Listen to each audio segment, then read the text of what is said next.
The life of the dodgy motojournalist. After filming Tim Coleman in Melbourne, I jammed myself into cattle class on the cheapest possible airline and fly into Sydney, where I've been invited to join a pile of gumby riders on beaters. I've heard so much about riding in the Watagans, a brilliant riding area north of Sydney, and the peaceful scenery hides the tough, technical riding that lurks within. Rocks, climbs, rock slabs, rocks, steep descents, rocks, all topped off with some more rocks. This is just a taste of what's to come. It's a technical rider's paradise. I can't wait. So many beaters. Beta. But first, by law, the government says I need to include this map with any dirt riding videos, just in case you guys think of coming over here to try out the tracks. Don't. All the animals and insects want to kill you, you will get skin cancer, and we Australians will steal everything you own. Iraq or Syria are much nicer places, and better weather too. Leading the ride is the man in the pink pants, who some of you may remember as Gamaroni Grahami from our La Dolce Vita video. And here we are with today's ride leader. Mate, today are you Cameron Graham or Gamaroni Grahami? No, I've got to drop that. I'm back to Cameron Graham, mate. You're Australian, mate, not Italian. No. And guys, this is Jody South, who's the new beater dealer for, well, south of Sydney, based in Illawarra, and he provided me with this spectacular 390. Mate, thank you. I'll try and return it in 3 pieces or less.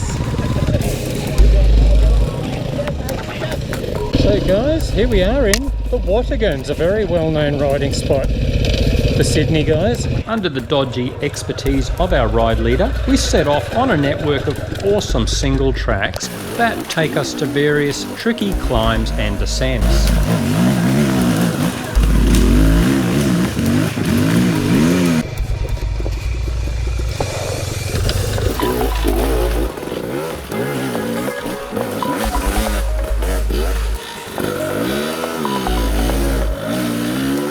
I thought the lack of rain might have made things more slippery than normal, but apparently all these rocky areas get treacherous when wet. So lucky it's dry, as the terrain is already challenging enough as it is.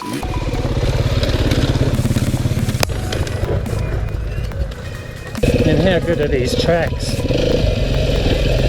And in a few spots even remind me a little bit of Canada. These aren't groomed or looked after by a club as they are in Canada, but just nice flowing single.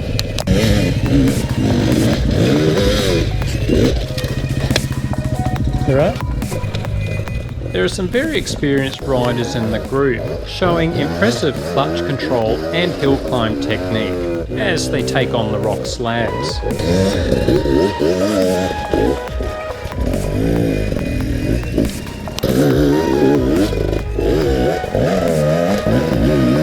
So lucky the camera wasn't going.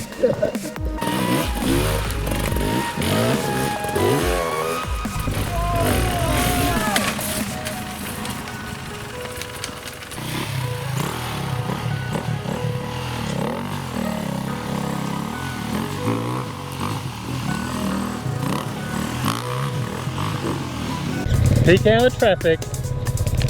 We get to the bridge where there are multiple lines to choose from, and none of them easy, unless you want to walk your bike through. You take the highway, Cameroni. The highway, not the byway. Not the byway. Not the fucking tailway. Whoa, wait. A few of the guys use the rut and leg paddle up, which is often a handy idea as the rear knobs get extra traction on the sides of the rut. I'm keen to try a trickier line which requires momentum to climb the off-camber rock face. Not enough speed. Yeah, she's a tricky approach. That's better. It would be fun to go back and have a few tries, but it's 32 degrees today and heat exhaustion is always a strong possibility in these conditions.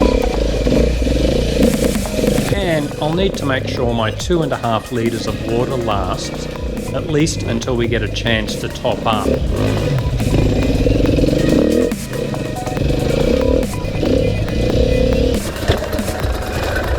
Everywhere I go, it seems that beater riders are possibly attracted to slower, more technical riding than most others.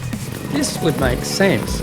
Most owners seem to like the lower seat height and extremely user-friendly power delivery. That are hallmarks of the Italian princess. And I've read a number of reviews where test riders reckon that beaters' decades of trial bike experience has had an influence on their enduro bikes as well.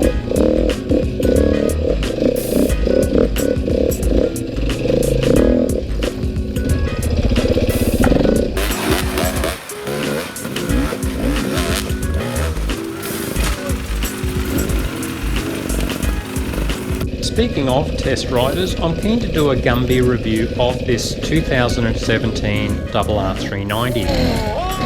It's the only 4-stroke beater I haven't ridden yet.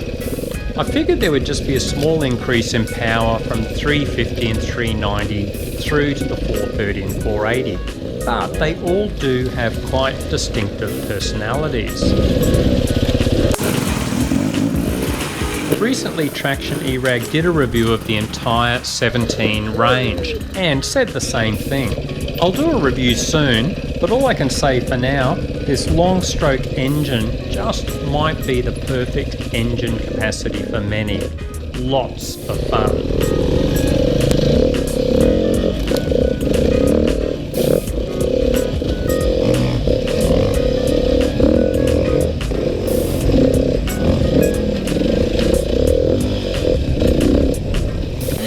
Very steep. A few of the guys want to try this ridiculously steep short climb. I have one go at it, but figure I'm likely to badly scratch this lone bike, so I chicken out. Not enough speed. Sorry. Oh yeah, it was the line I tried. But others have a go, and it's great to see some good dismounting technique. Close. I don't think I even saw one case of whiskey throttle the entire day.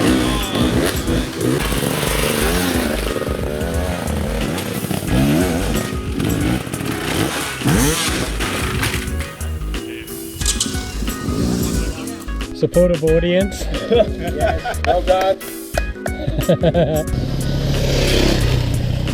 How'd you rate everyone so far, sir? Oh, Gumby Plus. That good. Woo. Gumby Plus? Not sure how good that is, but I figure it has to be better than dodgy Gumby.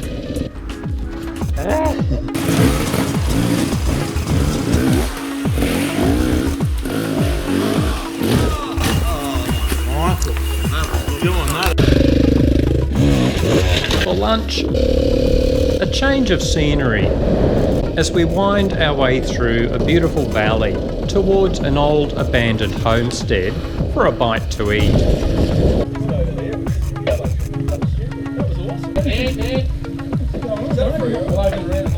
The heat is really kicking in now, and I know I'm not drinking enough water, but still trying to stretch that 2.5 litres till our watering stop in another hour or two.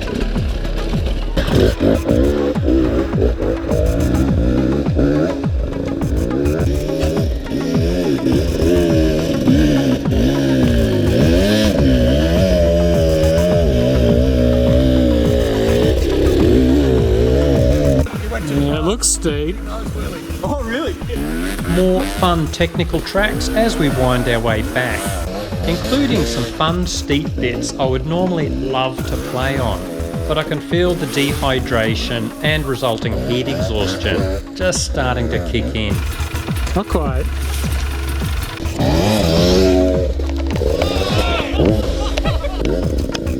Do you want me to drop below it and you can lower it down to me?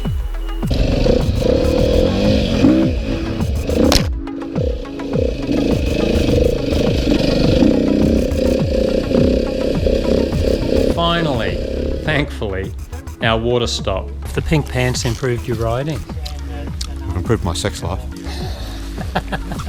My theory is girls are easier on the throttle, so your traction's probably better. You're not just senselessly roosting everywhere now.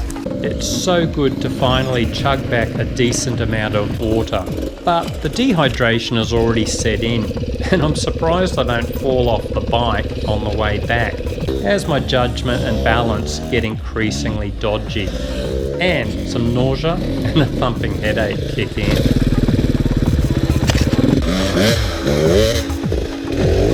Again, I was so impressed with everyone's traction skills up this loose, slippery hill. No excessive throttle, rear wheel weighted nicely, great body positioning. In fact, there was so much footage of good technique, I think I'll use it as a training vid about loose, slippery climbs in the near future. Nice soft drop.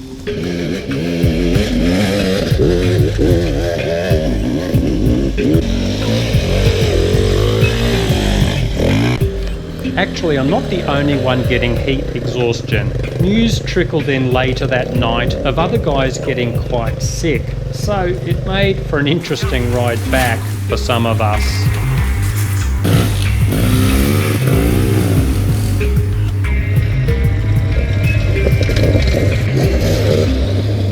Idiots that we are, we still couldn't resist trying a few logs and obstacles on the return leg. Better too slow than too fast.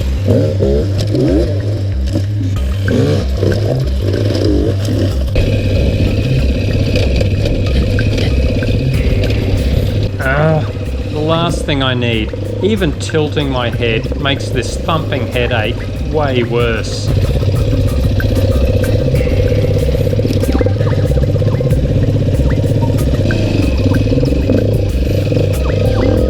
An epic ride, and thanks to the beta dealers for making it happen. But later that night, and well into the next day, I was flat out in bed with heat exhaustion. So it was all just a timely reminder to carry extra water on our rides this summer. In fact, I might brush up on these vids I did about hot weather riding. All you Northern Hemisphere types playing in the snow, give it 6 months. Might be worth watching then. Catches.